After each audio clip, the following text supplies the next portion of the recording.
Alright, so here we go. I'm recording, by the way. So what they really want us to do in this example is they want us to find the nth root of a. In other words, we're going to do nth root of a. So you're used to doing the square roots of things, and maybe you learned how to do, oops, I went the wrong way. Now I messed up my hair. There we go. Nope, still messed up, but I don't care.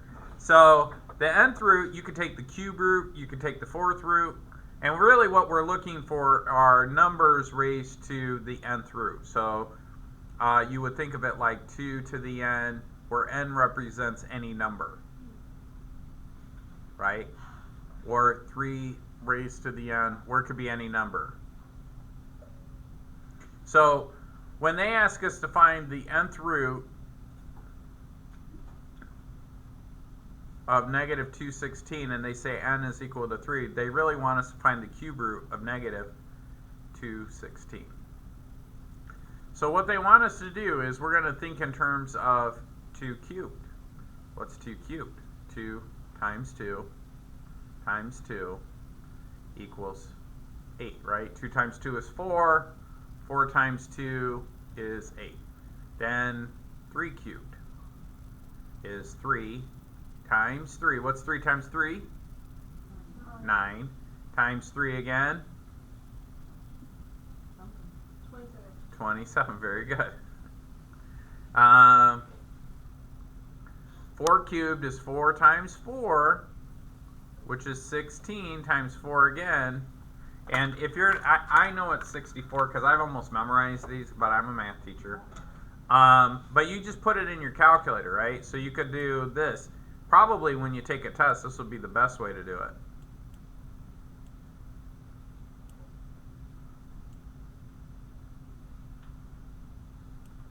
it. Um, 4 raised to the third power is 64. We'll write that down. 5 raised to the third power is really 5 times 5 times 5. I know it's 125, but you might not know that, so we'll say 5 raised to the third power. Okay.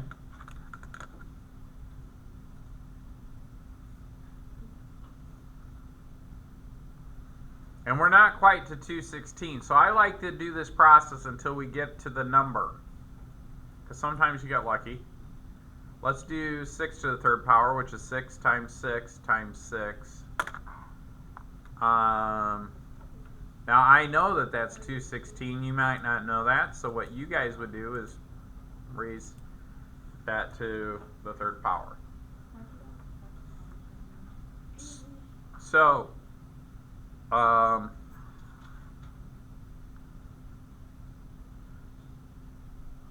this is negative 216. First of all, can we take the cube root of a negative number? Yes.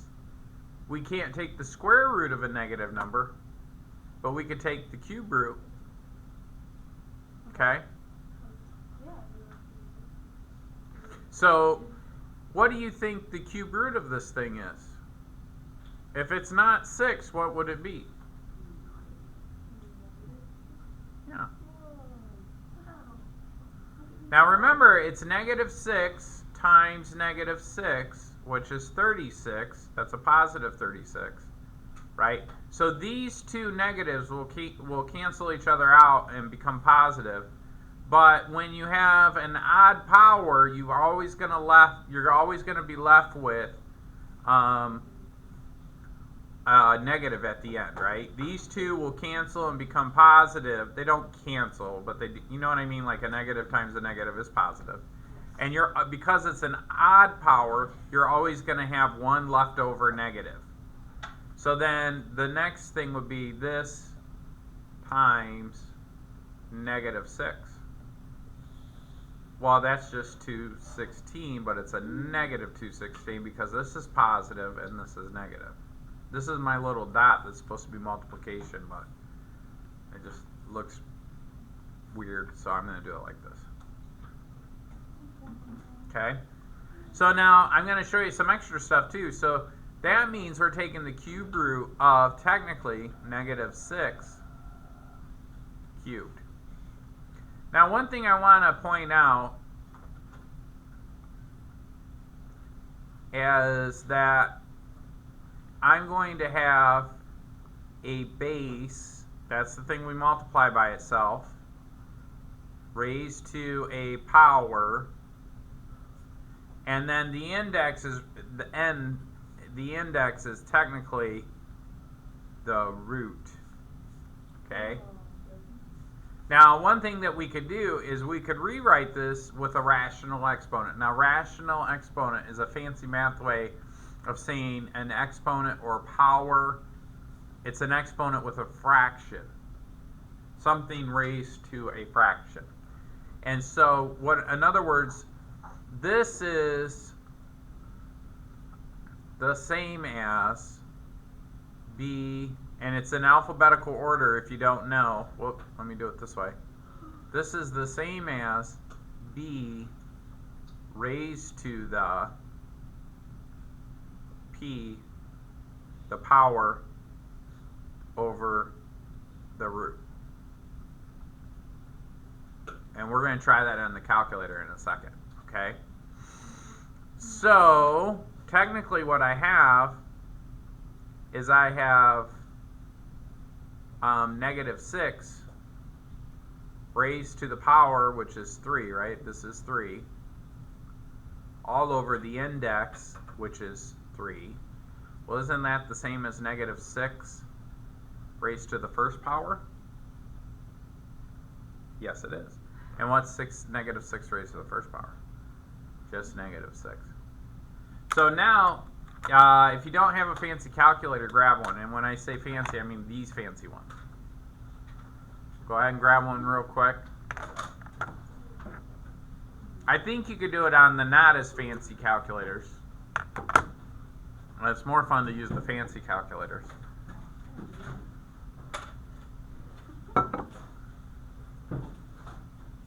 So I'm going to show you how to do nth roots on the fancy calculators. And I think you could do it on the not so fancy calculators because they have the same buttons as far as this goes.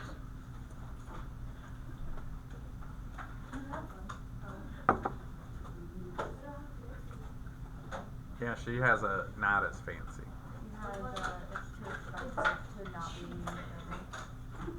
Anyways, so let's focus. All right. So when I pull up my fancy calculator, first of all, if I want to plug this in, and I'm gonna make my screen big so that you guys in the back can see it. But now I need to kind of move my face, I think. Well, let's try this. Yeah, I'll move it over here. So, oh, wow.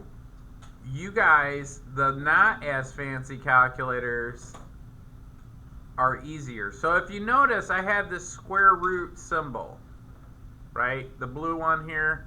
So to do the square root of something, I hit second and then this button, and then I put in a number. Well, let me put in something that's a perfect square, right? But now how do I put in something else? Well, see on the fancy calculator, scroll down to number 5. See that one there? So hit math, and then number 5 is the option for an nth root. Now it has a cube root, but I want to show you the nth root because we're in the next problem we're going to do the fourth root of something. So now if I hit enter, it does this.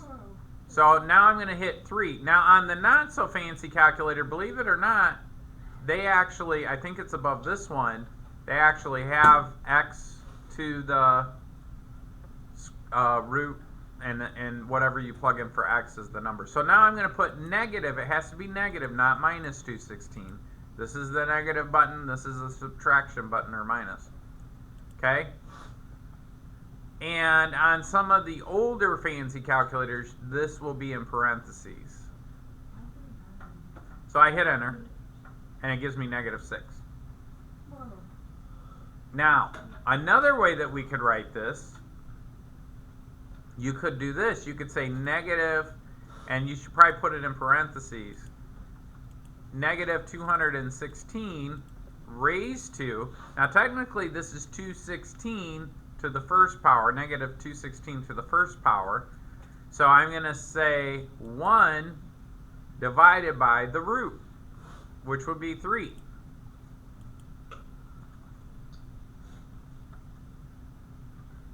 And then another thing we could do is we could go back to math, and we could choose this option number 5 again.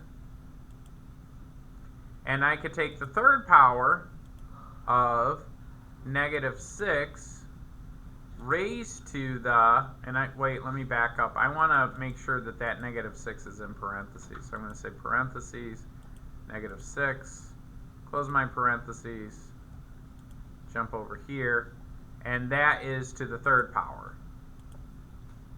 And that gives me negative 6. One last thing to do, parentheses negative 6 raised to the 3 divided by 3 equals negative 6. Okay? So that's a lot, but that's how you double check it. So when you have one question like this on your test, you can always double check it on the calculator, you guys. Okay? So anyways, let's do the next one. What happens if you put exponent outside of the box? That's a great question. So you can, this is also, so this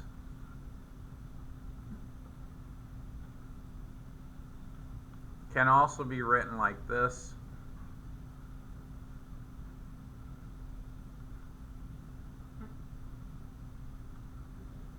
They all equal the same thing. Okay.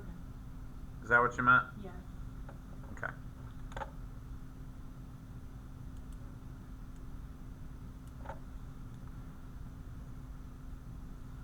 All right. Let's do the next one. Then we'll call it a day. So on this next one, they want the fourth root of 81. Now remember, we could double check this on our calculator, but what I really want you to do is I want you to do the work by hand. Okay? So what I write down in the notes is what I expect to see on your homework and on your test. We don't have to write down what's on our calculator, right? No. But I am expecting you to write this out by hand. In other words, if you have this problem on your test, I'm expecting to see what I'm about to write down. Somewhere, I want to see you guys go 2 to the 4th is equal to 2 times 2 times 2 times 2. Well, 2 times 2 is 4. 2 times 2 is 4. 4 times 4 equals 16. So 2 to the 4th power is 16. 3 to the 4th power is 3 times 3 times 3 times 3. What's 3 times 3? 9. So this is 9. And this is 9. 9 times 9 is 81. So we could rewrite this as 4, the square root of 3, not square root, the fourth root of 3 to the 4th power. And then this would be 3 raised to the 4 over 4, which reduces down to 3 to the 1, which is just 3.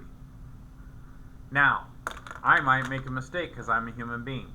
Where did the 2 to the 4th come from? That's the process. You just start with 2 to the 4th and 3 to the 4th, 4 to the 4th. That's how you find what divides evenly into the number.